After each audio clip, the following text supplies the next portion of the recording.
Dr. V. Hi, how are you? Thank you. Because I would have gotten off and said, "What happened to Dr. V? I'm so I glad know, you're right? here." Yeah, because there's been so much going on this week. I talked about it at the beginning of the show, the fact that folks aren't going back to get their second vaccine, Yes. and now cities and everything, they're opening up, and they're gonna. I think the Johnson & Johnson vaccine looks like it's about to make a comeback. Bring us Right. up to date. What's going on? So yeah, there are a lot of people who are not going back to get their second vaccine, and I tell people if you don't want to get a second vaccine, just get the Johnson & Johnson vaccine, which is only one shot. But I think people are avoiding it because the second shot because they're concerned about getting sick, and there's a lot of things that you can actually do to avoid getting sick, and I want to tell people what that is. So if you have an upcoming second shot, if you drink a lot of fluids and you take either Motrin or Tylenol, whichever one you tolerate best prior to the shot, and you get a lot of sleep and you don't drink any alcohol, and then the morning of your shot, you want to do the same thing. Drink a lot of fluids, take some Motrin or Tylenol. Most people have actually been able to really lessen the symptoms by doing that sort of prep work. Mm. So I did that myself. I actually even took the day off thinking I might need to take the day off because with the setting that I work in, fatigue doesn't work well if you're an emergency medicine physician. Right. So and I had no problems with the second shot. So, it is something where I think you really have to prep a little bit more for it. But it's critically important to take the second shot. And both Pfizer and Moderna have announced that we're going to need a booster shot. And so I think that's really, and so you've got to take the second shot to get to the third shot, right? So now, and what I tell people is this is what's happening. It's not because the shot is wearing off, right? The issue is with India and Brazil and the Philippines having infections that are crazy. It's We're actually horrific. getting a Yeah. lot of mutations, right? So we have to get a booster shot because those mutations that are in India and Philippines and Brazil are going to go around the world, right? And so we have to protect ourselves from those mutations. So as I tell people, I feel like I have a book that I want to write about this pandemic. Right? And I can't We wait to are read it. we are one humankind worldwide. And Right. we have to realize that we have to help other countries actually knock this out as well in order for us all to get back to being more regular.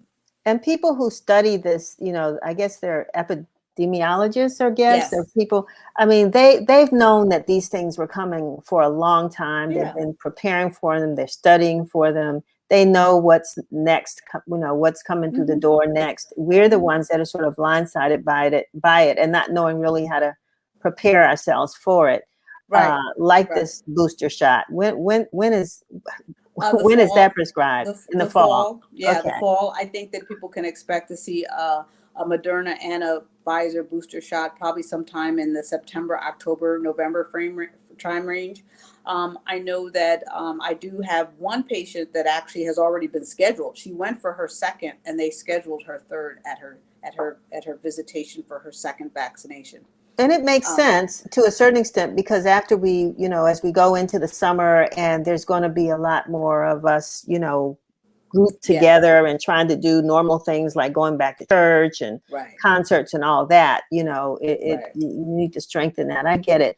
I wanted to also talk with you really quickly, Dr. V, because the last week I have talked to a lot of people, and you mentioned this before, who have been suffering from sinus headaches and the allergies and all of Mhm. that. Right, And I've shared with them the advice that you gave, one about the local honey. honey. I've shared with that, and I haven't had anybody to tell me yet, that they tried it and it worked. But I just wanted you to. This season has just been really tough for a lot of folks. Yeah. So, is there anything else you might want to say about that? Yeah, well, I think that it is very tough. I think that if you have sinuses that you feel are extremely debilitating, you can see an allergist and get skin tested, and they can actually set you up to see whether or not you could possibly be desensitized to whatever it is that's causing you, debilitating allergies. But for the normal person that kind of has the allergies that are kind of annoying but not debilitating, the best thing really is the local honey and over the counter medications. I do suggest that people stay away from nasal sprays because they can be kind of almost addictive. Like you wind up having to use them almost all the time. Right. So sticking more to things like Claritin, like the pills that you actually take to actually decrease your inflammatory response is really the better way. So next month, May, we're going to talk about a couple of things that are coming up. One is Mental Health Month, and just some overall advice for what people need to do. We don't know how mentally sick we are. We're just functioning from day to day to day.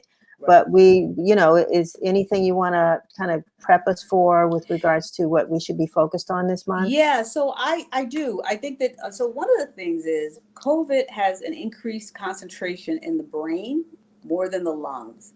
And we are seeing an explosion of mental health in the emergency departments. So one of the things that I would actually say to people, I'm seeing more mental health than I've ever seen. And I think it's related to COVID. And I'm telling people just, even if folks didn't catch COVID or you didn't think they had COVID, check in on friends and family members and see how they're doing. A lot of them are, as the jazz artist said, wearing a mask. And sometimes mental health is really not about, I feel sad, I just don't feel anything. Right. And so one of the things that I would say between now and when we talk about it again is for everybody that's listening now, just reach out and talk to people and ask them how they're doing, and really don't take the first, oh yeah, I'm fine. Inquire a little bit more to really get at what's actually going on with them. Wonderful. Great advice. Great advice. Dr. B, I always love having you on. You're welcome. And we're going to look forward to talking about that and some other things during the month of May. Thank you for joining us, and I'll see you then. All right. See you then. Okay.